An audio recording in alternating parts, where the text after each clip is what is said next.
Hey, what's going on? You know who it is. You know what it is. All right, you guys, peep game. All right, so it looked like Foot Locker's on the verge of being bought out by Dick's Sporting Goods Incorporation. The deal is worth $2 billion and some change.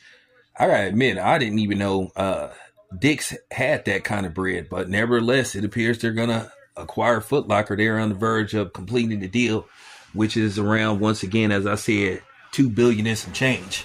So if Dick's Sporting Goods Incorporated acquire Foot Locker, do they get Champs in East Bay as well, or just the Foot Locker brand?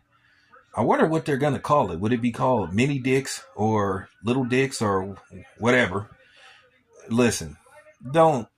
I'm not saying no catchphrase, pause, and all that dumb shit. I'm not saying that. Everybody know what I'm talking about, so let's not be stupid. But nevertheless, at the end of the day, this is going to be very interesting. Man, that's funny, man. Thinking about Foot Locker and everything. I've been going to Foot Locker ever since I was a youngin'. I remember every once in a while going to the Eastmont Mall when it was relevant. I don't know what the Eastmont Mall looked like now. I haven't been to the Eastmont Mall in probably 10 years. But nevertheless, I just remember Foot Locker growing up as a kid. Just Foot Locker was everywhere. So, maybe I'll pop by a Foot Locker and see what's up.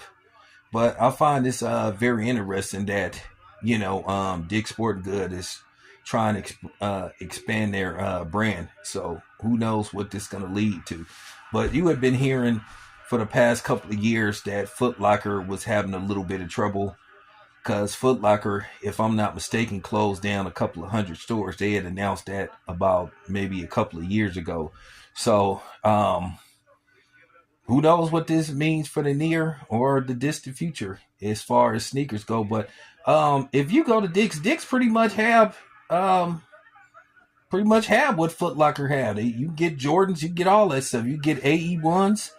They pretty much got top of the line stuff as far as sneakers go. But the problem is they have limited amounts, or they get their shipments late. So let's just say the Jordan Flu games, if they come out like release date, Dick's Sporting Goods won't get theirs sometimes till like 2 weeks later, and then they'll send an email out, and then basically you have to scoop them up before everybody buys them up. So that's how they're known to operate. Sometimes they don't get everything exactly on release day, which to a certain degree that's